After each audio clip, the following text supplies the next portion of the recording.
dando continuidade aos episódios extras do podcast do Publish News com as mesas da programação da Casa APN na Flip 2022. No episódio da vez, falamos sobre os desafios de levar seu livro ao grande público. O painel discutiu com editores e autores temas como distribuição, marketing, redes sociais e como identificar o seu potencial leitor e muito mais. A conversa tem a participação de Daniel Pinsky, diretor-geral da editora Labrador, Jane Lucci, autora da Labrador, Ana Landi, diretora da Bela Editora, e Alexandre Caldini, autor da Bela. A mediação é de Thalita Facchini, editora assistente do Publish News. Avisamos ainda que esse episódio tem alguns problemas de áudio na hora da gravação, mas achamos que o conteúdo está tão bom que vale a pena ouvir tudo. Esse podcast é um oferecimento da MVB Brasil, empresa que traz soluções em tecnologia para o mercado do livro. Além da MetaBooks, reconhecida plataforma de metadados, a MVB oferece para o mercado brasileiro o único serviço de EDI exclusivo para o negócio do livro. Com a PubNet, o seu processo de pedidos ganha mais eficiência. E já ouviu falar em POD, impressão sob demanda?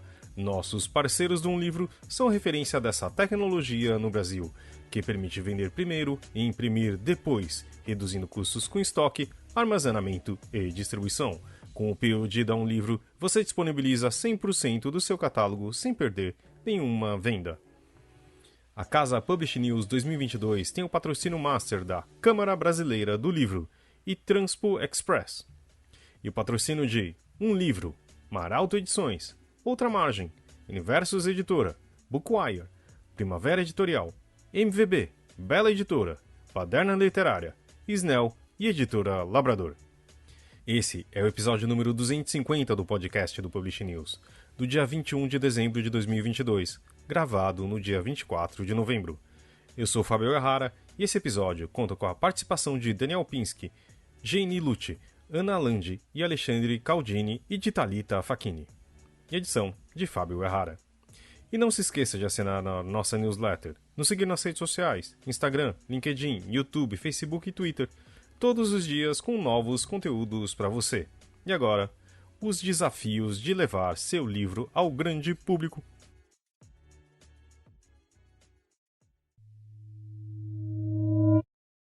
Bem, já apresentou os desafios de levar o seu livro ao grande público. Bom, nós temos aqui o Daniel Pinsky, da editora Labrador, a Jane, autora da casa, a Ana Landi e o Alexandre, autor da Bela Editora.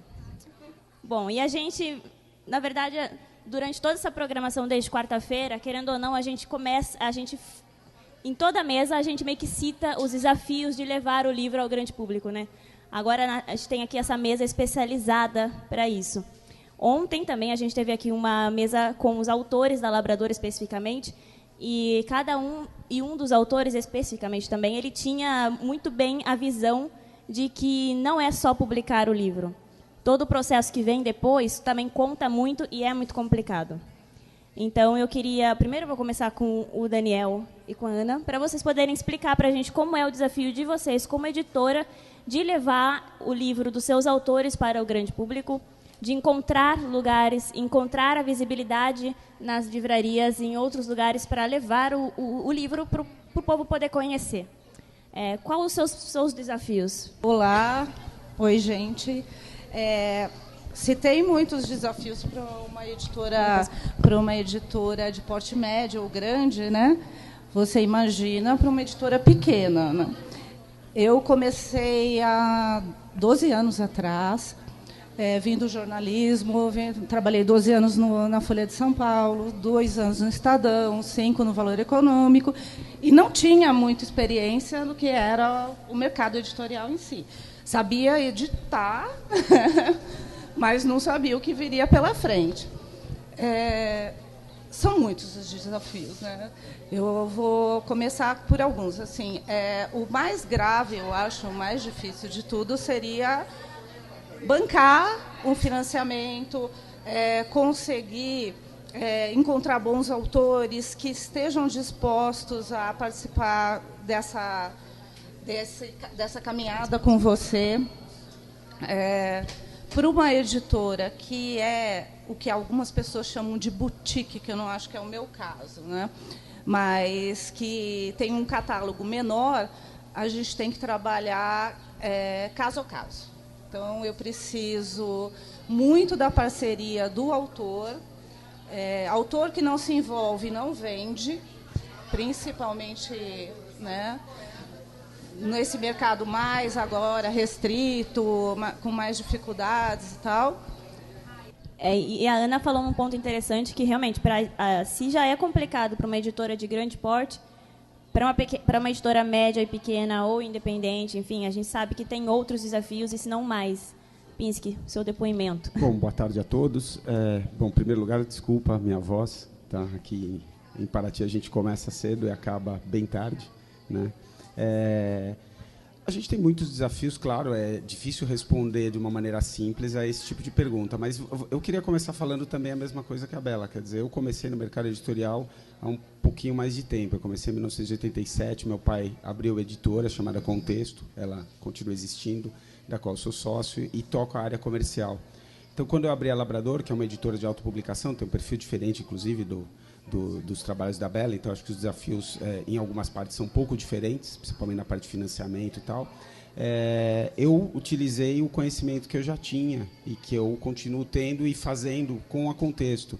Então, como é uma editora tradicional e eu já conheço o mercado há muito tempo, não que seja super fácil. É claro que as livrarias elas fazem uma curadoria, elas escolhem, não necessariamente todos os livros vão para todas as livrarias, mas na Labrador a gente acaba conseguindo uma entrada muito grande porque eu já conheço vários dos canais, já sei como entrar. De vez em quando é um pouco mais difícil porque a gente publica qualquer tipo de área, qualquer tipo de assunto, então às vezes uma livraria não gosta tanto daquele assunto, então eventualmente esse livro não vai entrar naquela livraria. Então, a gente tem esses desafios para a colocação do livro, esse é o primeiro ponto, que a gente, na Labrador, a gente consegue vencer, eu diria, de uma maneira bastante digna, né? É luta o tempo todo, é briga, não é porque eu estou há 30 e tantos anos no mercado que é automático, mas a gente vem conseguindo bastante coisa. E também o digital, eu acho que é importante falar do digital. Eu fiz mestrado sobre livros digitais, então, apesar de não ler livro digital, eu não gosto, acho um saco. Eu gosto de ler livro impresso. Não pode falar saco? Pode, claro que eu acho vai. chato.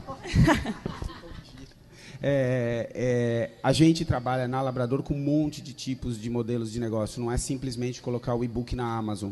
Então, a gente tem modelos de streaming, a gente tem audiobooks, a gente tem livros para celulares. Então, longe de mim dizer que a nossa distribuição seja perfeita, a gente luta todo dia para isso, mas a gente consegue vencer pelo menos algumas batalhas por conta de muitos anos de mercado, né? É isso. E vocês sentem, sei lá, uma restrição ou uma dificuldade por parte das, por exemplo, livrarias de colocar os seus livros lá? Não, como é que é não. aberto? Totalmente então, aberto. Esse não é tão um desafio. Livro bom vende. Assim, Sim. eu tenho livros que nem o do Alexandre, o primeiro, a gente vendeu 60 mil exemplares, que para o Brasil é um número... Meu primeiro livro que eu publiquei, assim, só para explicar, né? Eu comecei no mercado editorial como autora também, né? Era jornalista e fiz a biografia da Cássia Eller em 2005, mais ou menos, e vendeu bastante, né? Foi um sucesso e tal, e eu gostei daquilo. Mas eu sabia que, para trabalhar o livro, o autor, no caso, eu teria que me envolver também. Então, todos os livros que a gente conseguiu, sucesso comercial, penetração, imprensa, TV, a gente levou o autor em todos os canais de TV, na Ana Maria Braga, que na época vendia muito livro, Fátima Bernardes e não sei o quê, era porque a gente fazia esse trabalho de formiguinha. E funciona, não vejo dificuldade numa determinada livraria ou na Amazon. Se o livro é bom, se o autor é bom, funciona, sabe? Eu acho que é. Para você é o mesmo? A gente tem, eventualmente, algum tipo de restrição, mas o que a gente também procura trabalhar apesar da Ana falar que não gosta do termo boutique, eu gosto. Eu não diria que a minha editora é uma editora boutique, porque como exatamente a gente não tem uma curadoria, eventualmente, nem todos os textos têm uma qualidade regular. O nosso papel dentro da Labrador é transformar um original no melhor livro possível. E a gente tem muito livro bom, porque exatamente muita gente que procura Labrador já tem um texto bem desenvolvido, como essa moça que está aqui do meu lado, um texto muito bom, né? Não todos, mas grande parte acaba sendo um texto muito bom, porque são pessoas exigentes que querem fazer um grande livro, um livro muito legal. Então a gente acaba tendo um produto muito bom. Tendo um produto muito bom, a entrada fica um pouquinho mais fácil, a gente consegue, enfim, ter os livros na livraria. Um ponto só que eu queria salientar é que, na Labrador, a gente também trabalha bastante os long sellers, ou seja, o livro que é publicado e que fica por anos e anos vendendo. A gente não publica um livro para vender... Claro, eu adoraria vender 10, 20 mil exemplares no ano, mas, eventualmente, se ele parasse de vender no ano seguinte, não seria tão legal. Então, a gente quer continuar fazendo o trabalho, desenvolvendo um catálogo, e esse catálogo sendo sempre importante para nós. É o mote de vocês também, né? A gente trabalha com a Monja Coin, por exemplo, e vende o primeiro título, vende até hoje. A gente vendeu os 2 títulos mais dela, né, que eu publiquei para Pinguim, em Portugal, e continua vendendo até hoje. Assim, a gente foi esse ano vender o 2º título, e isso acaba puxando também as vendas aqui. A Morte vende até hoje também, né? E outros, assim, a gente tem um que é a história de uma moça que viveu no Hospital das Clínicas desde que ela nasceu, tal, vende até hoje. Eu vendi para a Disney o do Divaldo Franco, né, e também isso puxa as vendas e fica perene. Perene, quem dera, mas sim, fica um catálogo para mercado editorial perene. Bom, e agora eu quero ouvir dos autores. Alexandre, também ex-presidente da Abril. E a Jane, a autora da Labrador. E, como vocês já falaram antes, autor que não se envolve, não vende. Vocês sabem que vocês têm um papel também nesse caminho da editora, e, enfim, de fazer o livro chegar até o público final e passar pelos desafios. Então, eu queria saber de você primeiro, Jane, vou passar para ela, então, já que o Alexandre cedeu a palavra. Como é o seu engajamento com a editora, a sua parceria com a editora e os desafios que você, pessoalmente, como escritora, tem para levar o seu livro para o público final? Acredito que também, sei lá, já envolvendo nisso, o seu relacionamento nas redes sociais, como é que você trabalha isso? Oi. Oi, todo mundo. Bom, primeiro, obrigado ao Publish News e do Labrador, e é uma honra estar aqui com vocês, né, com gente tão incrível. E, segundo, uma escritora de gastronomia que não traz comida ia ser muita vergonha. Então, eu vou pedir licença. Obrigada. Deixar aqui para todo mundo provar o docinho da minha cidade, a avaré, o pingo de leite. Então, gente, nossa, por favor. Olha, vou dizer que é primeira mesa com brindes para quem está sentado aqui, tá? Então, só queria dizer isso. Já percebi que não tem que dar um passe em todo mundo. Então, gente, envolvimento do autor é isso, tá? Bom, já faz parte do seu desafio aí, ó. Já faz parte. Gente, eu me identifiquei muito agora quando a Ana falou sobre essa fala que autor que não se envolve, né, o livro não vende, e é muito real quando a gente está numa editora menor. E como o Dani falou, a gente chega na editora com um sonho muito grande, né, de materializar alguma coisa. Então, levar até o grande público, tá? Não é nem muito o nosso objetivo no primeiro momento do autor. Eu trabalho com comunicação e trabalho produzindo narrativas específicas para marcas, né? Também, assim como a Ana também vim do jornalismo, fui para a publicidade, estou hoje no marketing. Então, cada vez que eu preciso analisar... Hoje eu analiso o livro, eu cheguei com muito amor para o livro sair. Então, eu queria que alguém materializasse. Porém, eu também, vendo pelo meu lado profissional, eu preciso identificar o livro como um produto. Então, eu preciso analisar tanto o livro enquanto propósito pessoal, que é o dono de toda a marca também, ele tem um porquê de fazer aquela marca existir, mas ele também tem o produto que ele precisa vender, que ele precisa que chegue. Então, a gente precisa criar narrativas que estejam juntas para a gente poder alcançar. O maior desafio hoje é identificar o público.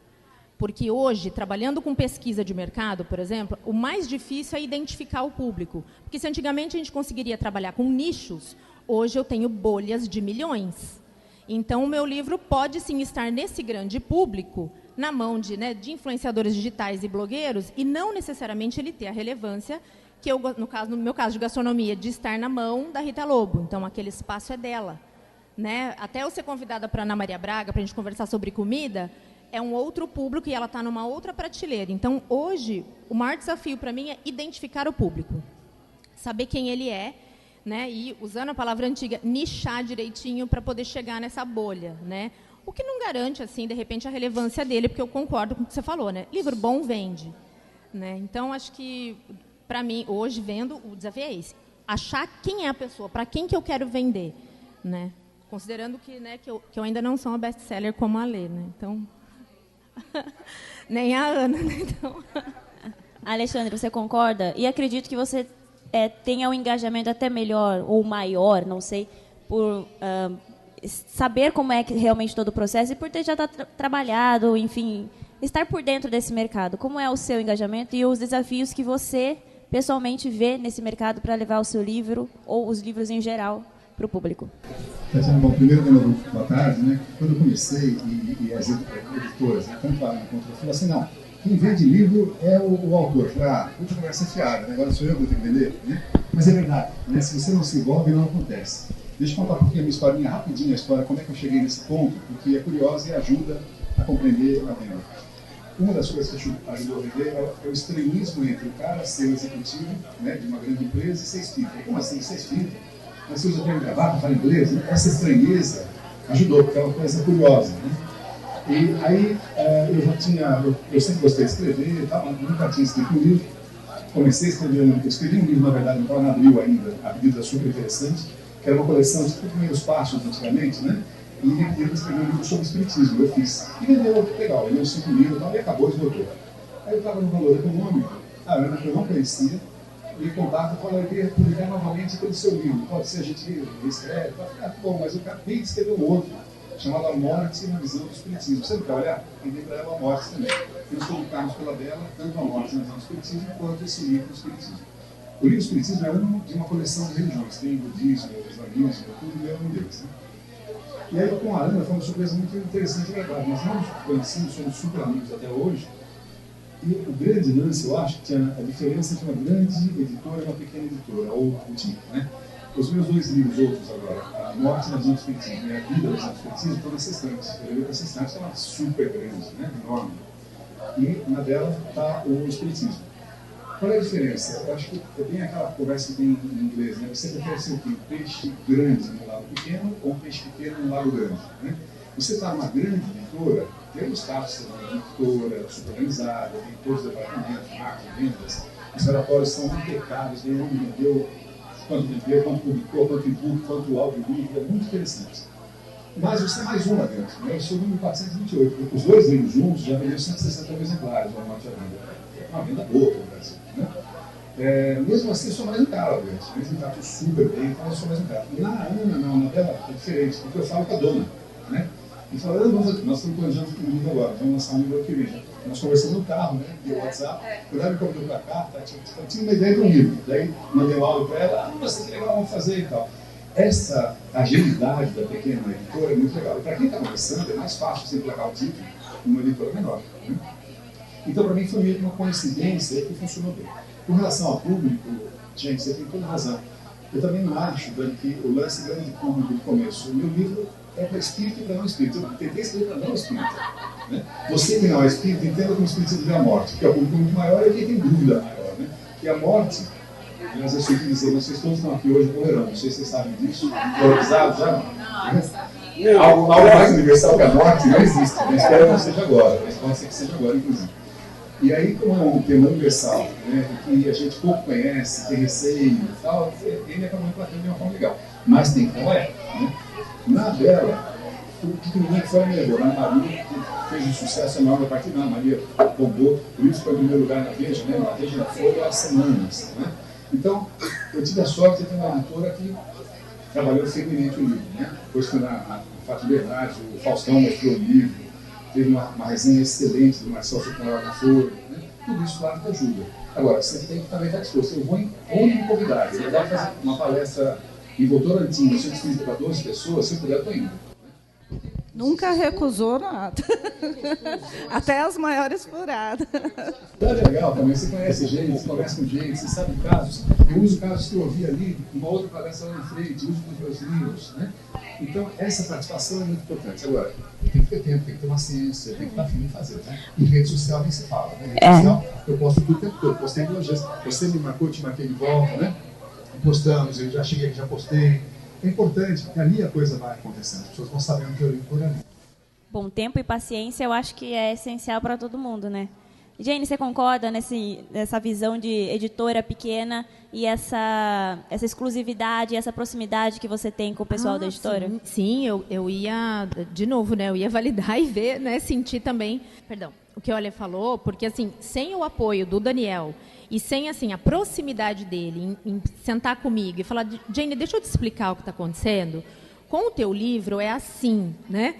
E eu não saberia muito o que fazer, porque assim, eu também sou do mercado de comunicação. E aí, exatamente como a Ana e como a Lê, eu também cheguei assim, achando que eu sabia tudo. Eu sou de comunicação. É só escrever, né? Aliás, eu também, gente, eu tenho um hub de publicidade, eu tenho, diretor de arte, um monte de gente para falar, gente, vamos colocar meu job. Não é, ninguém sabia, o Daniel sabe. Para eu chegar numa pequena editora, eu passei por 22, eu não vou esquecer esse número, né? Os 22 arcanos do tarô estão aí.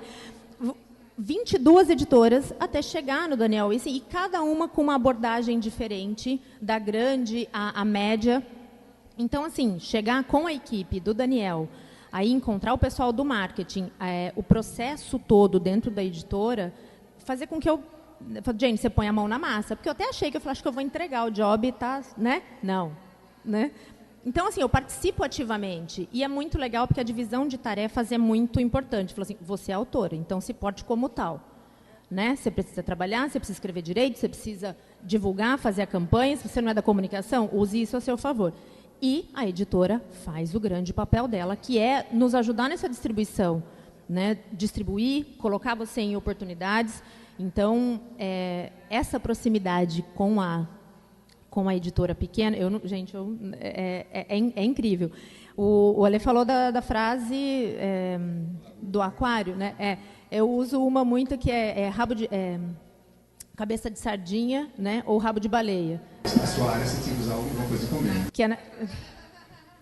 Mas, então, o pessoal comenta muito isso. Então, eu falei, bom, cabeça de sardinha, vamos lá, vamos sozinho, e aí junta um monte, vira um cardume, né? Mas, para mim, tá no menor é bem mais bacana.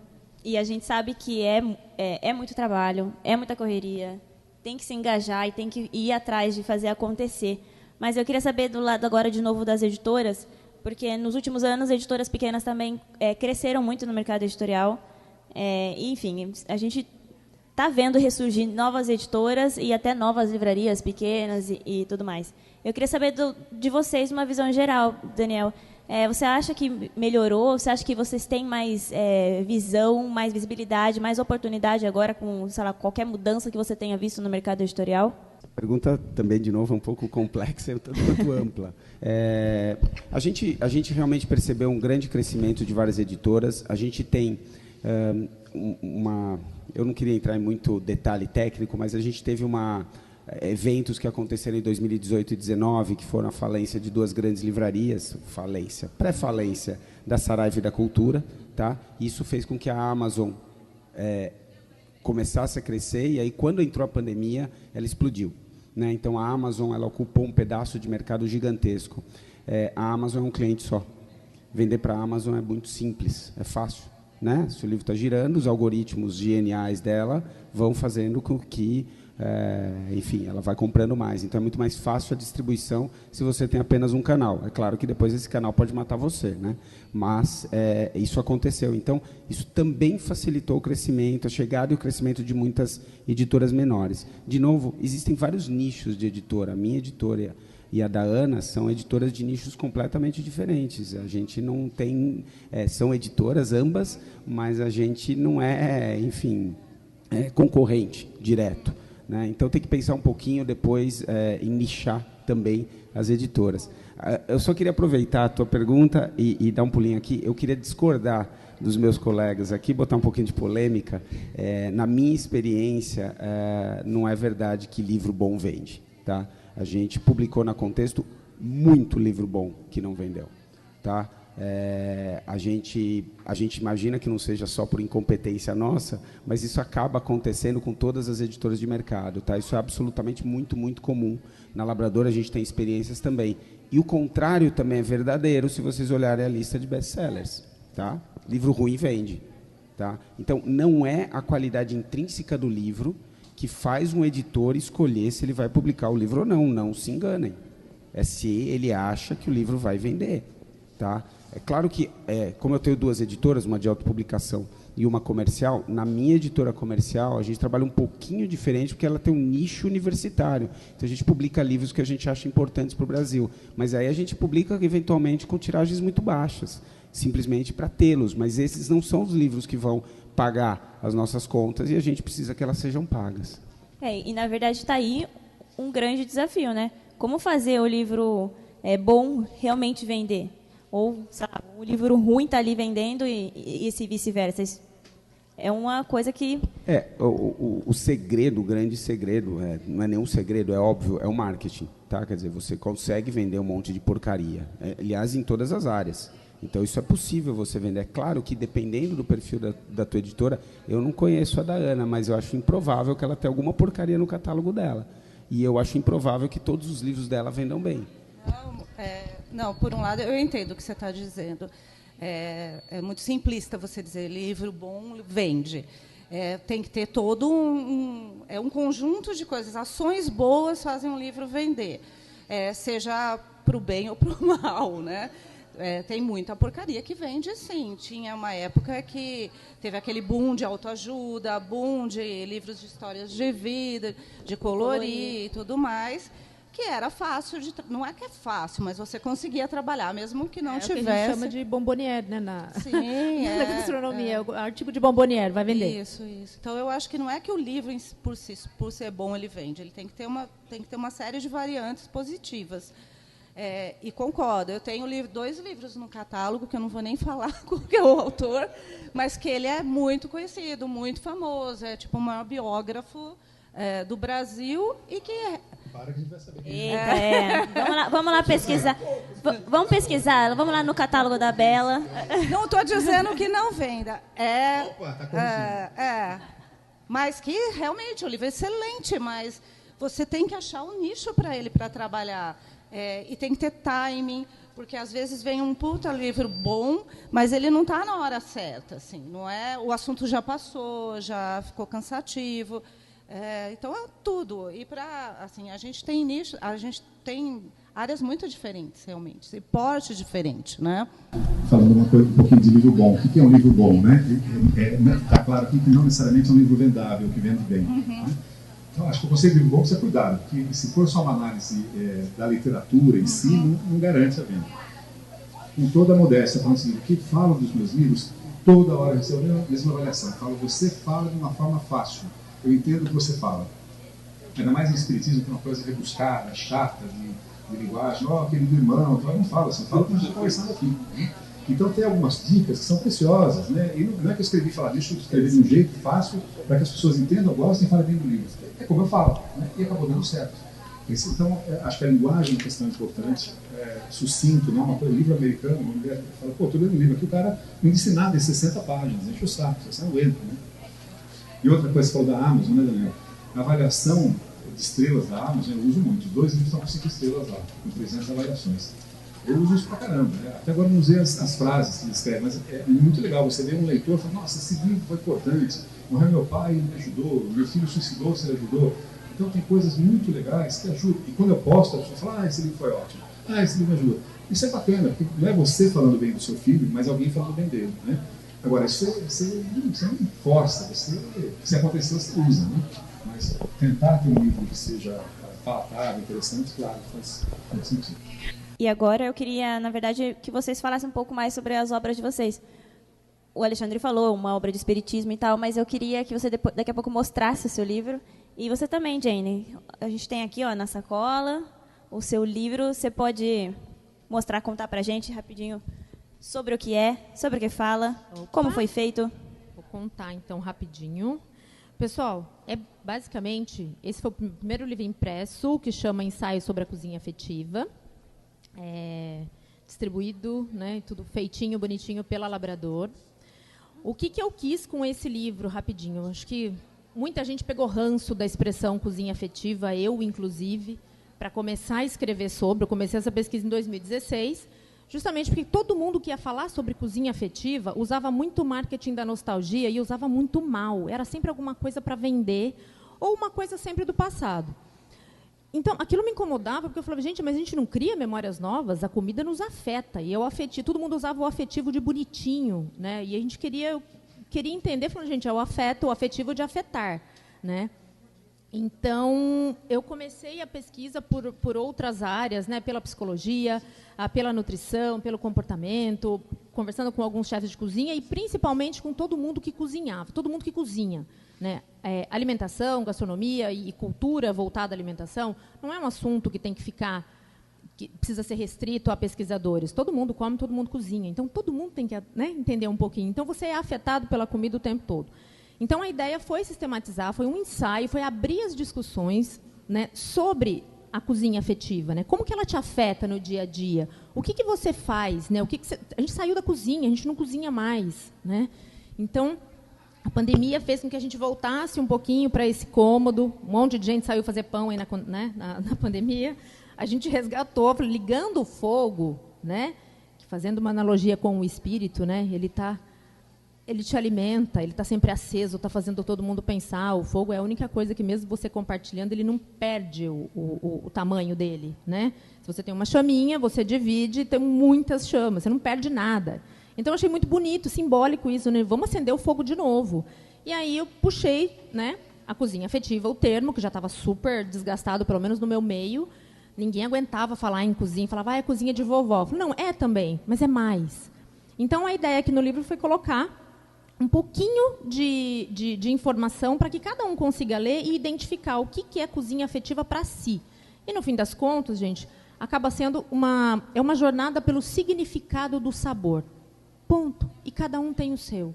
Né? Então, o meu apelo é para que as pessoas voltem a cozinhar, voltem a fazer livros, escrevam as suas histórias, comida é identidade, né? A sua identidade, a da sua casa. Né?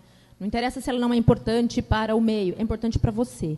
Então, o ensaio é sobre isso. E o seu, Alexandre, espiritismo descomplicado, é isso?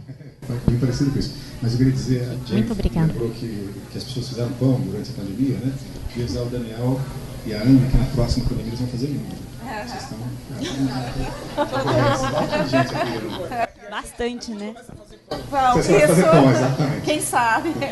Mas olha, ele é um dos da coleção da Bela de religiões. Tem islamismo, tem budismo. Budismo é do Heródoto Barbeiro, né? Heródoto fez budismo, tem catolicismo, todas as religiões. Né?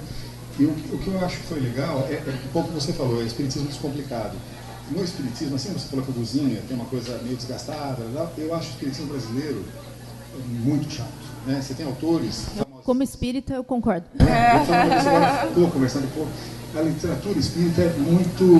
Ela foi religiosidade... Pegou uma religiosidade ruim no Brasil, na minha opinião, ruim. No início do século XX, com o Bezerra de Menezes, Chico, que é um grande cara, fez um trabalho maravilhoso de divulgação do espiritismo, mas a linguagem eu acho complicada e acho meio fantasiosa. Então, o que eu tentei fazer é ficar muito mais afeito à filosofia espírita, que é de Kardec, que é a original. Né? Então, nesse sentido, sim, é meio descomplicado. Falar, olha, isso é espiritismo, isso aqui não é. Esse negócio todo talvez tenha, mas é uma bobagem. Preocupe-se muito mais no autoburilamento, essas coisas todas. E o que eu acho que foi legal na Bela é a qualidade. Vocês conseguem ver aí, mas a edição, ela fez fotos, ela foi no centro, fez fotos e tal. Então ficou uma coisa gostosa de ver, sabe? Tem foto.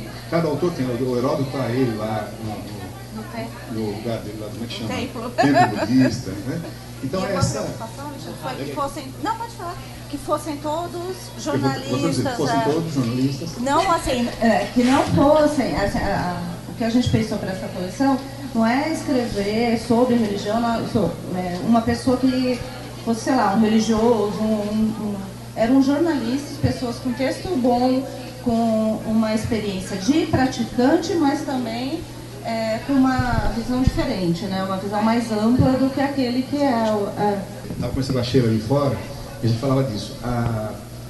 Espiritismo é complicado, porque tem um preconceito, assim, espírita, então não sei se eu quero ler esse negócio, né? E se você fala de budismo, é bacana, o budismo é cool, tá tudo bem você falar de budismo, o espiritismo nem tanto, né? Então é um desafio também fazer isso, sabe? Falar de um jeito normal, desassombrado, gostoso, e é uma delícia fazer isso e as pessoas reconhecem esse tipo de coisa. Então, de novo, mais uma vez a linguagem, como é que você acha uma linguagem? Mas em essência o livro é isso, esse aqui é sobre, para leigos, o que acontece no centro espírita, o que é o passe? Tem padre no espiritismo, tem um papa, não tem? Como é que é essa coisa toda? E eu queria agora fazer uma pergunta que, na verdade, é uma curiosidade minha. Eu acho que eu nunca nem perguntei para você, Pinsky, então, mas não é difícil de responder. Eu queria saber se vocês... o Alexandre comentou que ele vê as estrelinhas lá da Amazon e, enfim, pode começar a ver também os comentários dos leitores e tudo mais. E por parte da editora, vocês têm esse feedback do leitor que reclama ou não do livro de vocês, que elogia ou não? Vocês também têm esse relacionamento direto com os leitores em relação já para a editora? Porque normalmente é mais com o autor, né? A gente tem sim, tanto na Contexto quanto na Labrador, os autores, os leitores, eles entram em contato com a editora diretamente. A gente fica um pouco preocupado com as estrelinhas da Amazon, às vezes, os comentários, que já aconteceu de livro nosso, a gente ganhar uma estrela porque o pacote chegou com defeito. Deve ter acontecido, né, com 300, deve ter uma ou duas, que o cara dá mais que isso, o cara dá uma estrela. Cada 5 estrelas que eu recebo no prazo. E como o próprio autor pede para todos os amigos clicarem em todas as estrelas. Não digo que é o seu caso. A gente faz um manual do autor, a gente manda um manual para o autor. Dentre diversas sugestões, uma delas é que peça para os amigos que leram. Eu acho que isso é super importante. A gente brincou com isso, mas eu acho que é super importante. Existe muito robozinho, muita editora que trabalha desse jeito, muito autor que faz isso. Eu acho isso um horror, isso é absolutamente antiético. É possível fazer e a Amazon tem muita dificuldade em pegar.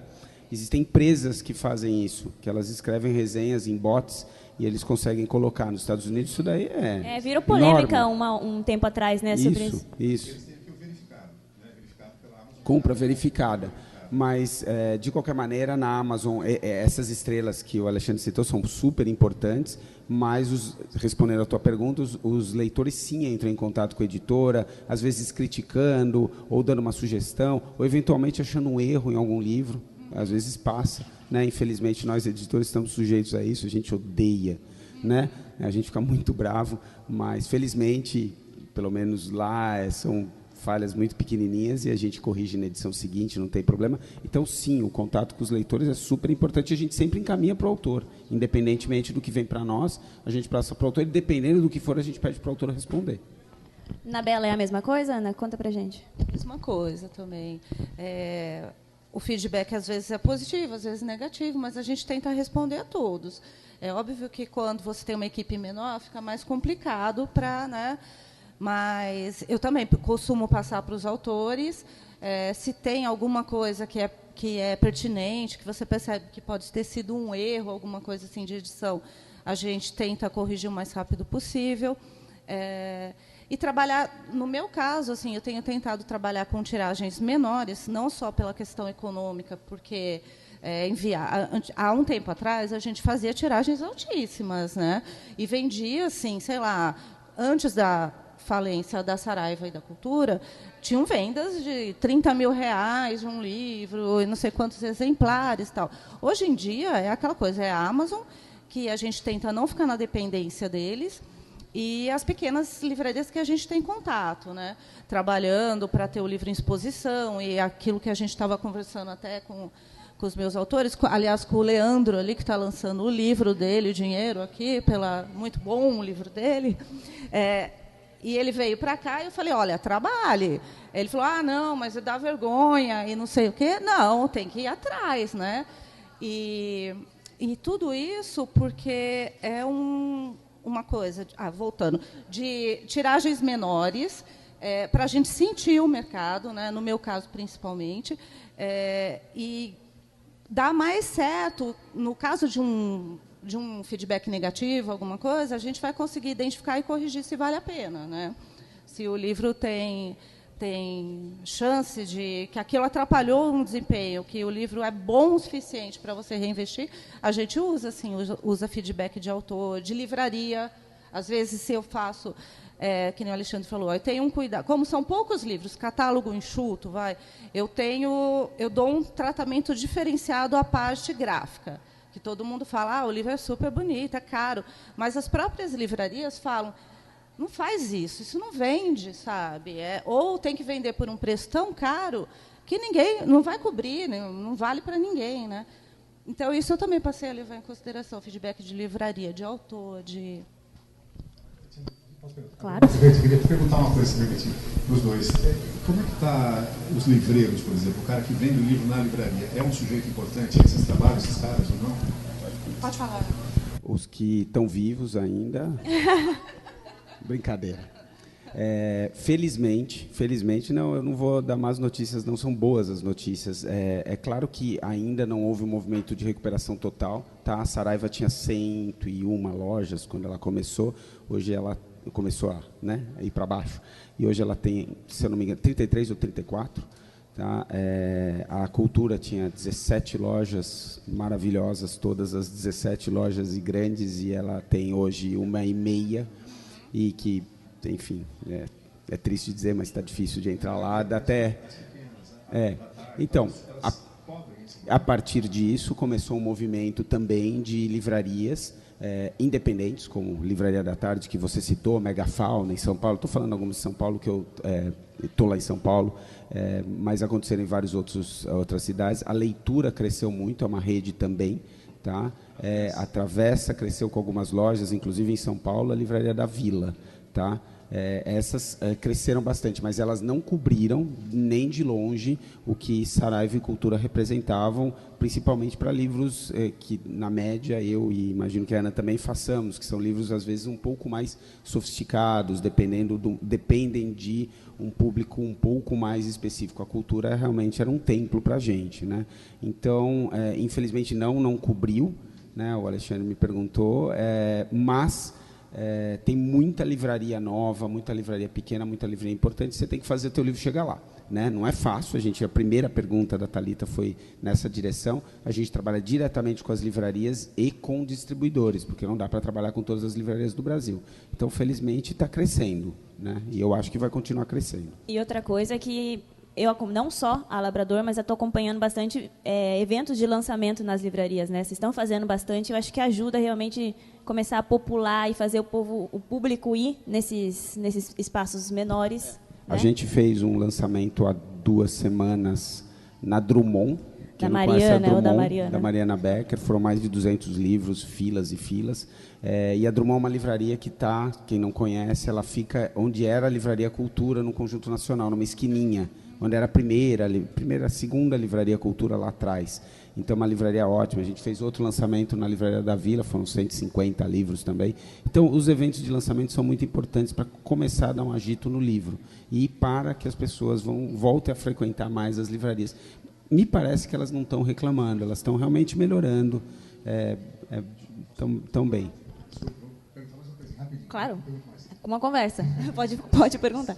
Zero o livreiro, o cara importante, o cara que está na loja, o vendedor da loja, hoje ele é importante, mas talvez um pouco menos. Como é que faz para promover o livro nas Amazon da vida, nas Submarino da vida, nos Magalu da vida? Como é que eu faço para aqui? Qual é o trabalho nessas redes? Você vai jogar para mim de novo? E eu vou. Pode essa começar, pergunta. né? Não.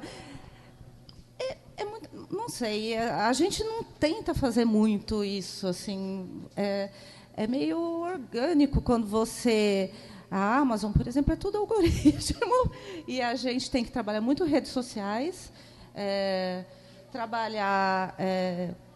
tentar a lista de alguma coisa de destaque, mas é demanda, né? Assim, não tem uma forma de você... Eu não sei o que você acha, Nani, mas eu acredito que tem muito como você divulgar o livro nas livrarias. Eu sinto que as livrarias pequenas estão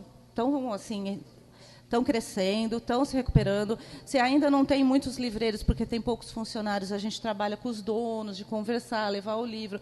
Eu acho o que você disse assim, sobre fazer lançamentos nessas livrarias, eu acho que todo mundo devia tentar fazer isso. Tem muito autor que acha que meu sonho é a Livraria Cultura, e não sei o quê. Não, sabe? não é uma crítica, mas assim, vamos valorizar os que estão surgindo, os que pagam as editoras, né? Que pagam os autores consequentemente, e é um fomento mesmo, né? Com relação à Amazon especificamente, assim, para mim, eu não sei, eu nunca tive uma experiência de... O que eu faço é pedir que as pessoas critiquem positivamente, mas desde que não seja uma farsa. A gente não costuma forçar também... uma coisa que eu faço, às vezes, é trabalhar com distribuidora, vendas exclusivas para a Amazon. Isso adianta. Tipo, tem um nome mais forte, mais conhecido, a gente fecha com eles diretamente, com a Amazon, ou com uma distribuidora, por exemplo, a Catavento, que tem um braço forte na Amazon.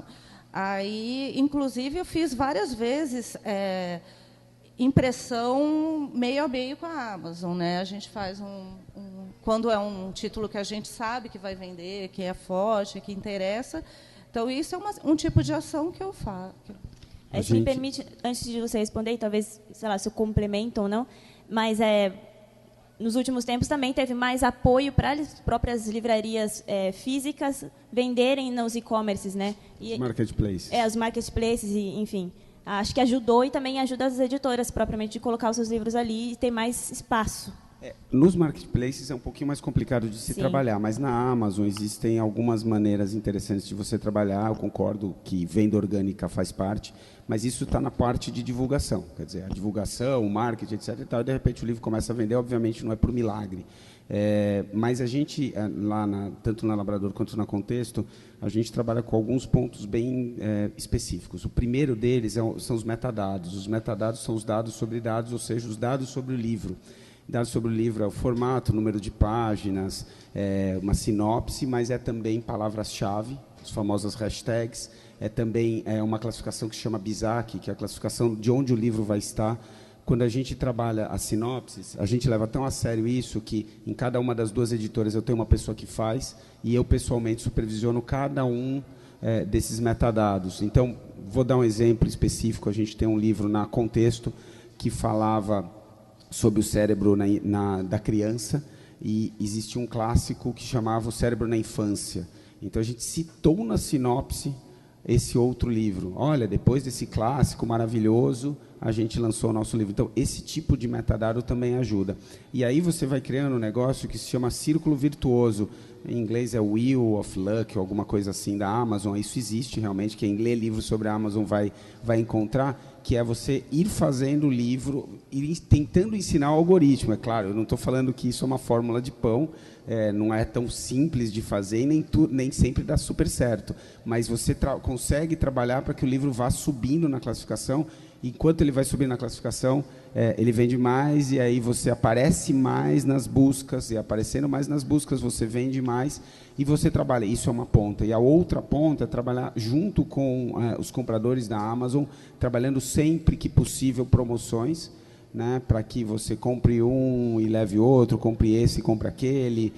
A gente trabalha os e-books junto com os livros físicos também. Enfim, é um jeito muito diferente do tradicional. O tradicional é você ir conversar com os livreiros, etc. Mas, no final das contas, é um trabalho diferente, mas ele é possível, sim. A gente faz bastante. A gente gasta bastante tempo com a Amazon. E faz muita diferença, né? Usar um metadado certinho. Eu acredito que sim, porque como a gente sempre faz, não significa que todos os nossos livros sejam um sucesso. Eu nunca digo isso. Nunca, quando alguém chega para mim e fala, esse livro vai vender, tenho a menor ideia, sinto muito, não sei. A gente vai fazer o possível, prometo, ele vai sair bonito. Eu fui embora da Labrador por causa disso. Cheguei, ele falou, não sei se vende ou nossa, tá bom. Mas só faz para mim, moço, né?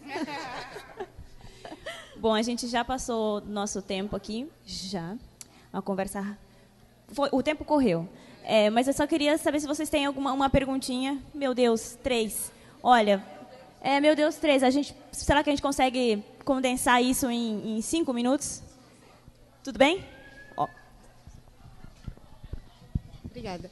Minha pergunta vai ser bem breve, porque eu achei muito interessante a fala que vocês fizeram sobre livreiros e sobre quem, né, viria a substituir, digamos assim. eu estava comentando ontem com o Daniel, eu trabalhei muitos anos em livraria, sou livreira, minha base é de livraria. E assim, acho que eu comentei com... Não lembro quem eu comentei, mas o teu livro, por exemplo, os teus livros, né? Eu acho que... Teve uma semana que eu cheguei a vender 200 livros teus. Sem brincadeira, que a gente teve que encomendar, tipo, 2, 3 vezes. Entendi, tá. Não, e era uma livraria, não era uma livraria nossos pequena, algoritmos, né? Não, era uma livraria pequena, mas uma livraria do sul do Brasil. Então, assim, não era uma livraria grande, né? É a Atena. Sim, sim. E, então, assim, isso é uma coisa muito interessante, né, da gente ver. Mas, é mais um comentário. Eu acho que quem veio não substituir o livreiro, eu acho que é muito influenciador. Porque hoje, pelo menos o trabalho que eu vejo, que eu noto, que eu faço, é que, assim, o livreiro ele continua na livraria, uma média menor, digamos, mas o influenciador ele está oferecendo o livro, aí ele tem o linkzinho da Amazon, aí ele ganha naquela porcentagem, então ele está se esforçando, ele vai lá, ele tenta, e ele pede para comentar, ou então vocês fazem parcerias. Então, eu acho que o influenciador enfim, é mais um comentário que uma pergunta. Eu queria saber que vocês já lidaram com o influenciador, enfim. Eu nunca. Tem alguns caras específicos, não sei se chamam influenciador, mas eles têm uma super turma grande e tal. Mas é complicado, eu fico meio... É uma coisa meio de ética ali, eu fico puxa, sabe? Seguir espontaneamente é legal, mas... Né? Talvez se fosse outra área, se não fosse sobre filosofia, talvez. Uma coisa legal sempre fazer, tipo assim, você tá de presente, digamos, se você gostar, me avisa, aí tem gente que paga, então, pra ser desenhado, mas assim, se você só resenha se você gostar, se não gostar, deixa aqui. Eu concordo com a Lê, porque assim, é bem complicado a gente lidar com o influenciador. Uma influenciadora entrou em contato comigo e mostrou o livro numa live dela, e foi engraçado, porque aí vai casar com essa história dos metadados, e, gente, eu trabalho com copyright estratégico também, então sei como é que é. A menina entrou, ela tinha 1 milhão de seguidores, falei, uau, né, 1 milhão de seguidores, gente, né, tá aí, né? Mas foi uma gentileza dela, pô, Jay, posso falar do seu livro? Eu falei, pô, manda bala, né? Mandei o kit para ela falou, fiz uma live para falar do livro, 1 milhão de seguidores, de repente aí na live tinha, acho que, 1.000 pessoas, uma coisa assim, mas aí a gente foi, ok, né? Só que aí a gente foi, né, stalkear e fazer a análise depois. Falei, gente, deixa eu dar uma olhadinha para ver esses leads aí, essa galera, essa audiência qualificada ali. E aí a gente identificou, tipo, acho que era 80% da Índia. Então, assim, a mina pagava muito, né, para as audiências, então, assim, ela estava usando errado, tadinha. Então, de fato, é um pouco mais complexo, né? Então, os influenciadores, tem gente bacana, mas também, como nesse momento a gente está... Cancela, levanta, então eu sou mais cuidadosa também com isso. Só um comentário, desculpa, que eu acho muito interessante, porque às vezes a gente não valoriza os pequenos influenciadores, e eles têm... Os micro... tipo assim, 5 mil... Super. Tem 200 comentários, tá ótimo, gente, é isso, não precisa ser Sabe o Lodo José? Eu mandei para a Maria super chocada, eu mandei no WhatsApp, ela já falou por telefone no segundo. No dia seguinte ela falou, olha, eu conversei lá com o Alexandre Claudinho, me deu uma língua. Eu acho que essas coisas, claro que foi espontâneo, né? Bárbaro, porque não foi uma coisa comprada, mas que valor tem a Ana Maria Braga, no momento que ela está super sensibilizada, ela conversou comigo, eu escrevi o livro, nem falou muito do livro, mas o nome estava ali, sabe? Então depois que acontece, você fala, uau. A autenticidade da indicação, o valor, que é o que a Ana falou, né? Não adianta você botar um batalhão lá para... Não, gente, mas avalie, por favor, né? Me dê um feedback, né? Então, isso é importante. Aí você pega uma pessoa de autoridade e isso é importante. E eu, bem rapidinho, trabalho com influenciadores, é fundamental para o sucesso do livro. Tá? Boa tarde, gente. Surfando nessa pergunta dos influenciadores, vocês estavam falando que o autor vende o livro dele, é ele que tem que vender, e daí você fica, meu Deus do céu, eu já escrevi, já tive que fazer revisão, agora eu vou ter que sair de porta em porta fazendo outbound ali para vender, que saco, né? Mas eu fico pensando como que funciona o papel do autor nessa parte da venda, porque os influenciadores são essenciais. E hoje em dia a gente sabe que tem muitas editoras que buscam por influenciadores para daí publicar um livro. Então é um influenciador que vira autor, não um autor que é obrigado a ser influenciador, né? Como que funciona essa dinâmica para quem não tem essa paciência para ser blogueiro e tem que vender o próprio livro? Porque, tudo bem, força de vontade você tem, você já fez um livro inteiro. Como é que você vai fazer para vender sem precisar competir com uma VTube da vida, por exemplo? Ó, cada um fala por si, né? Eu não sou blogueiro, mas eu tenho mais de 300 mini vídeos que eu fiz para a TV Espírita no maior. Eles estão falando o tempo todo. É sobre aborto, eutanásia, divórcio, família, escambau. Então isso acaba dando uma visibilidade interessante. E é uma história que eu sempre aproveito cada oportunidade, onde seja. Né? O meu Facebook, eu já nem uso mais, mas Instagram, eu posto, aqui já postou 3, 4 coisas. O carrinho de doce, aí postei o carrinho de doce, que é legal. Né? Então não precisa ser só sobre o livro.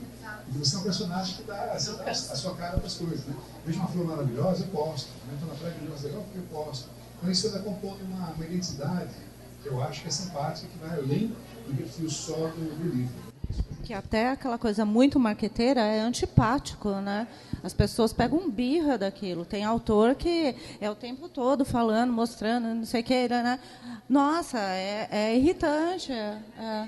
Cuidado agora é a história da política, né? Eu tentei fechar a boca, mas dá vontade de falar uma coisa, né? Ai, dá muita vontade. Mas eu não estou falando de política, estou falando contra a arma, né? Aí cai um pau enorme sobre você. Que absurdo! Acho que a tua presença nas redes é um veículo que a gente precisa usar. Então a gente precisa usar e construir uma narrativa real em cima do que você é interessante. As pessoas te conhecem, vão ser uma pessoa legal. Que legal, né? Se de repente você for um antipático, aí você já perdeu também, né? Então, assim, acho que é a narrativa real.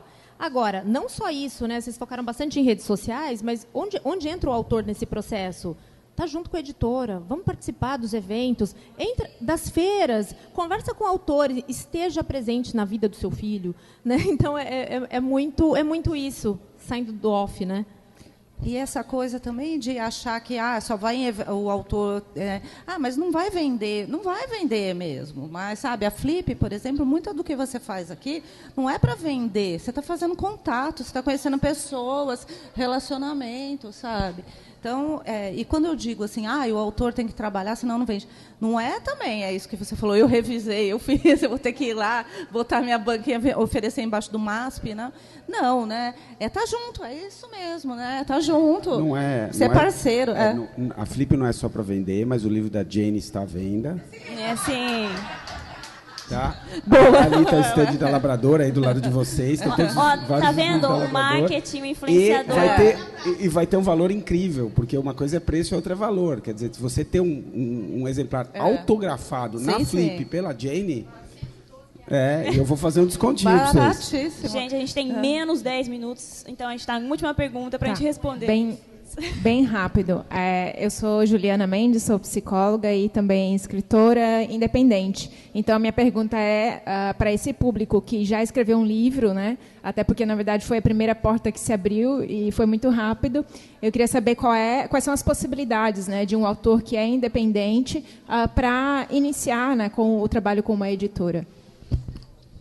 Eu acho assim, você insistir mesmo, né? A gente recebe, lógico, imagina o Daniel, assim, a quantidade de originais, né? Às vezes, quando eu estou de mau humor, eu falo, eu não respondo.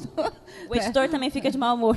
Lógico, né? Porque tem gente que força, assim, força no sentido de ser desagradável, né? Fala, eu já mandei. A gente até conversou isso, as pessoas conversaram em outros painéis, que você tem que ter bom senso, né? Porque você fica mandando, você sabe que a editora tem um perfil, que ela tem um investimento num livro, né? Tem que ter o mínimo de retorno, que ninguém faz livro só por diletantismo, você tem que ter todo um planejamento, mas tem que procurar, sabe? Porque, às vezes, o Alexandre sempre falou isso, manda um monte de gente para mim, assim, né? De autor, e às vezes eu falo, que preguiça de ler isso, né? De olhar, de avaliar, tal. Só que numa dessas você perde um super trabalho legal. Mas na pergunta dela, como é que faz para sair da multidão? Como é que faz para ser visto, pelo menos? Mas ser visto pela editora, né? Eu faria um corpo a corpo, assim, não ir no meu caso, né? Eu não sei dizer. Não é te abordar na rua. Não. Assim, que são casos muito diferentes, né? Eu acho que quando eu digo fazer um corpo a corpo é tentar chegar, assim, né? Usar e falar, olha, porque o pessoal, assim, é muito diferente, né? Do que você pegar o e-mail corporativo e mandar e falar, eu tenho um projeto, eu tenho um livro, eu gostaria que a editora avaliasse, sabe? E a editora sou eu, assim, eu não tenho equipe para fazer isso, né? Sou eu. Então tentar chegar mesmo e mostrar. E na Labrador a dinâmica é diferente, né? Na Contexto, a gente, só para dar um número para você, a gente recebeu, de agosto de 2022 para 2021, nesse último ano, 350 originais, e a gente publicou um por esse canal. Então, realmente é muito difícil, é exatamente por isso que eu abri a Labrador, que muito original bom acaba deixando de ser publicado. Aí eu estou falando bom no sentido bastante amplo da palavra. E aí, há 7 anos, eu abri a Labrador. É uma empresa em que você paga para publicar. Não vou ficar falando mais, porque a gente tem menos 10 minutos. Se quiser, depois a gente conversa. Mas são maneiras diferentes, né? Depois eu posso te dar algumas dicas em relação a editoras comerciais, aprofundando. Tudo que a Ana falou faz todo sentido. Posso falar mais algumas coisinhas para você ter um pouquinho mais de chance. Mas é muito difícil. Realista, né? Bom, gente, o nosso bate-papo terminou. A gente está realmente atrasado, a nossa programação atrasou. E a gente já tem o pessoal aqui da próxima mesa. Então, fiquem por aqui, porque vai ser um ótimo bate-papo. E também, só 2 avisos, a gente tem aqui livros sendo vendidos aqui atrás e a Labrador para explicar tudo o que vocês quiserem saber aqui também sobre a editora, aqui na mesa do lado. Então, muito obrigada a todo mundo.